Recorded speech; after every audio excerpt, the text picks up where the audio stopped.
ქრისტემ დაგლოცოთ. სახელითა მამისად და ძისად და სულისა წმინდისად.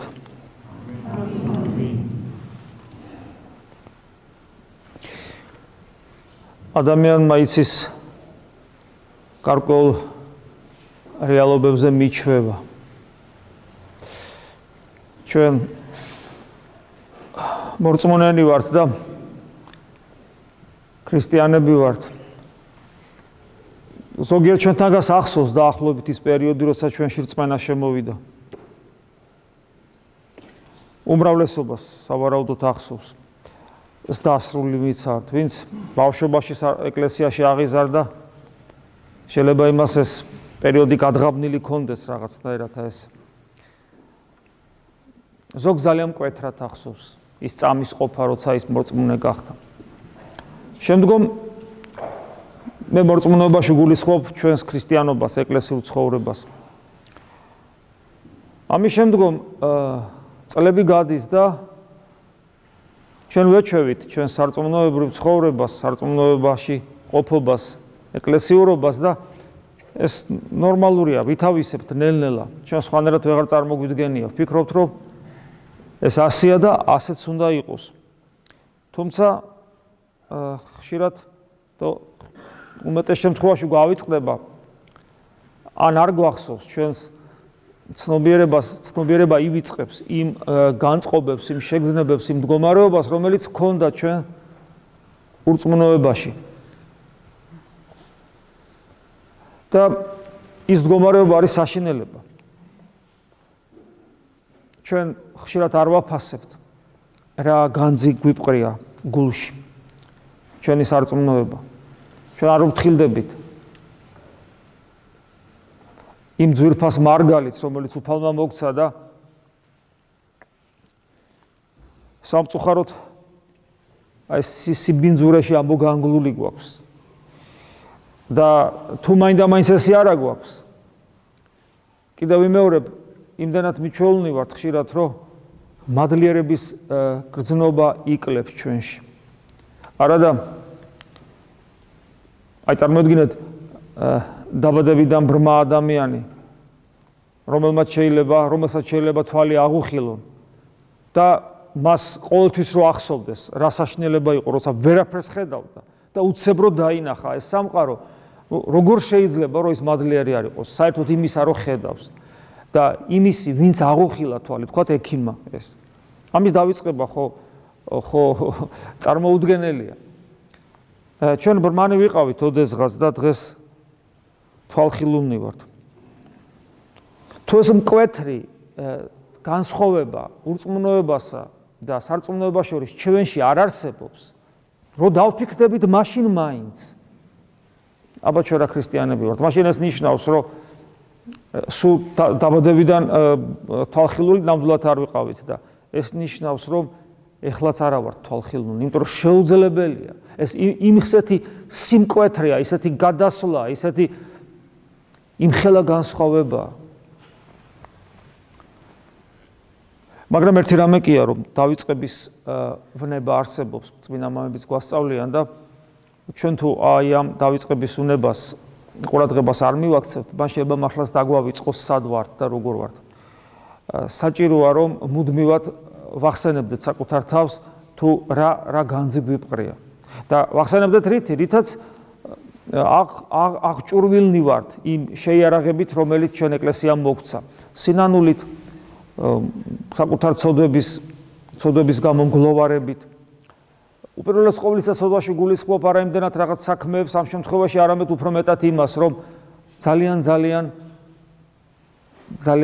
უნდა გვინდოდეს ქრისტესთან ერთობა და ამას რო ვერ ვახერხებთ. ცოდვა ხო ეს არის, რომ ღმერთთან რო გვინდა და ვერ ვართ. ღმერთისკენ რომ ვერ მივდივართ, ვერ პოულობთ, ურთიერთობას ვერ ვამყარებთ, დიალოგში ვერ შევდივართ, ხომ ეს არის პრობლემა. ეს არის ცოდვა უпроსტորე. ცოდვა ეს არის ზუსტად და ამ კუთხით ჩვენ ყველანი ძალიან ცოდვილები ვართ. ჩვენ არ გვჭირდება საკუთარი ცოდვილობის დასანახავად მაინდამაინც რაღაც უბედურება გავაკეთოთ. საკმარისია ის რომ ვიცი რომ ხარ უფალო და ვერ გწვდები, ვერ განგიცდი ისე როგორც უნდა განგიცდი და გულს ვერ გიხსნი, ამაზე მეტი უბედურება რა შეიძლება იყოს მორწმუნესათვის. აქედან გამომდინარე გვმართებს მგლოვარება და სინანულიც ხო ეს არის მეტამორფოზა სწორედ აი ამ თავარში, ამ თავარი პრობლემის მოსაგვარებლად. და ყველაფერი ისაც არის, მარხვა იქნება ეს თუ ხანგრძლივი ლოცვითი მსახურება იქნება ეს თუ მუხლდრეკა იქნება თუ ღამის გატეხვა იქნება და ასე შემდეგ, ეს ყველაფერი იმისთვის არის, რომ რაღაცა უშველოთ საკუთარ თავს. საბოლოო ჯამში, რა თქმა უნდა, ღმერთი შემოდის ჩვენში თავისი საღვთო ენერგიით, ანუ მადლით დაუმსახურებლად, მოულოდნელად.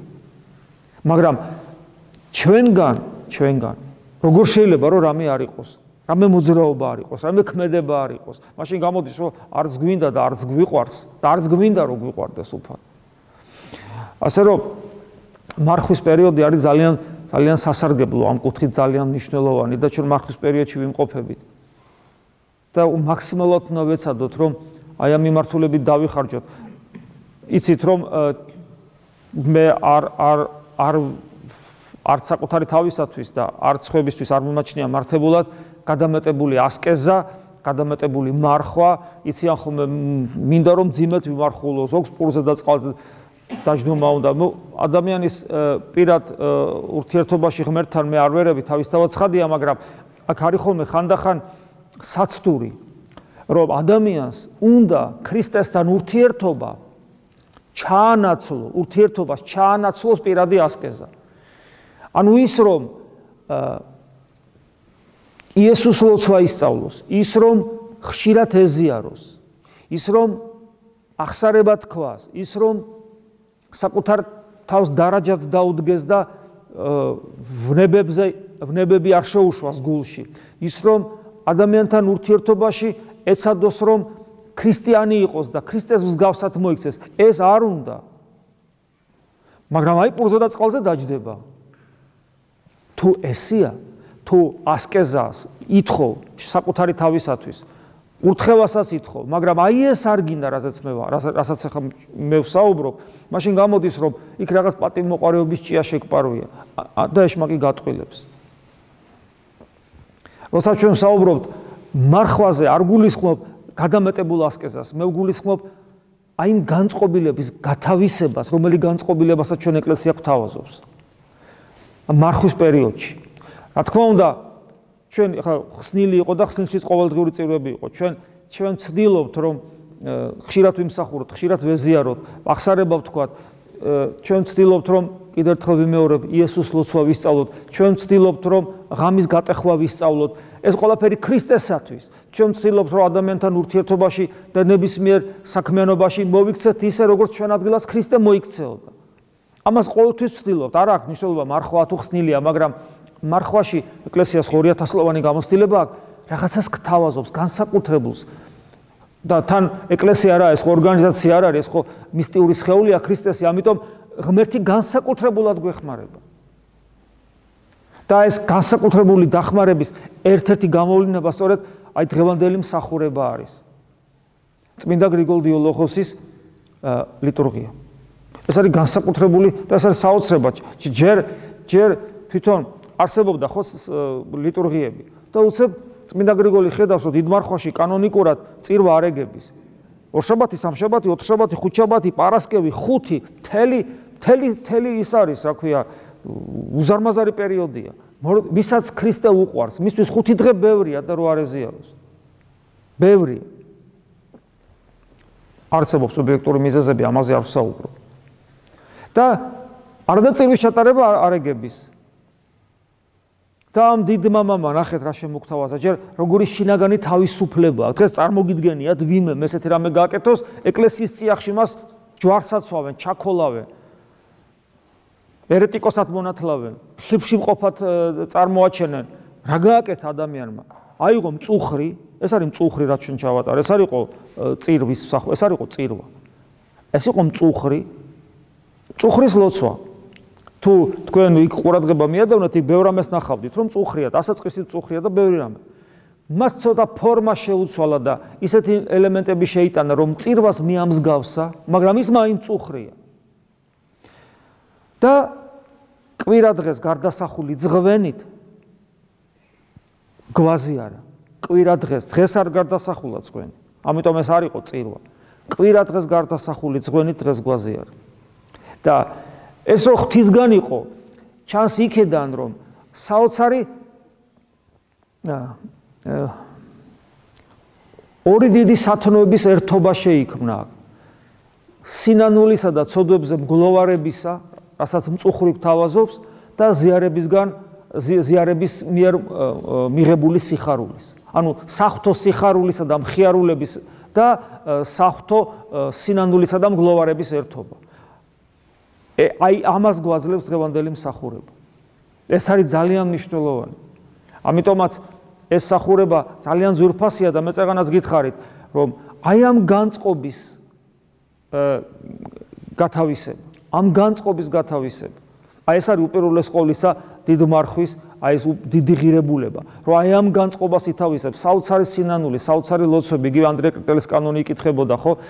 აი ეს ყველაფერი და თან ზიარება, თან სიხარული.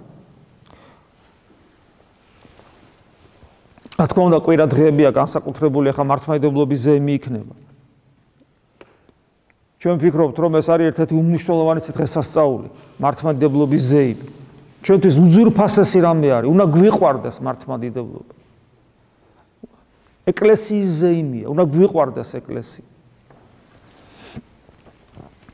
ასე რომ მე ვფიქრობ, აი ესე უფალი გვანებივრებს ესეთი მართლაც დღესასწაულით, რომელიც გლოვარებაშია შერთული და კიდევ უფრო მეტად ამძაფრებს ქრისტეს თან ყოფნის სურვილს და საჭიროებასაც აი ამ ტიპის მსახურება. ეს არის ძალიან მნიშვნელოვანი და მე ძალიან მიხარია, რომ დღეს საკმაოდ ბევრი ხართ და იმედია, რომ მაქსიმალურად ეცდებით, რომ ამ დიდ მარხვაში გამოიყენოთ ეს ბრწყინვალე პერიოდი მართლაც იმისათვის, რომ უფრო მეტად დაუახლოვდეთ უფალს იმ ღვაწლით, რომელსაც გვთავაზობს დიდ მარხვის ეს განსაცვიფრებელი პერიოდი. ამინ. მადლი უფლისა ჩვენისა იესო ქრისტეს და სიყვარული ღვთისა და მამის და ზიარება სულისა წმინდისა იყოს თქვენ ყოველთა თანა. ამინ. მობრძანდით.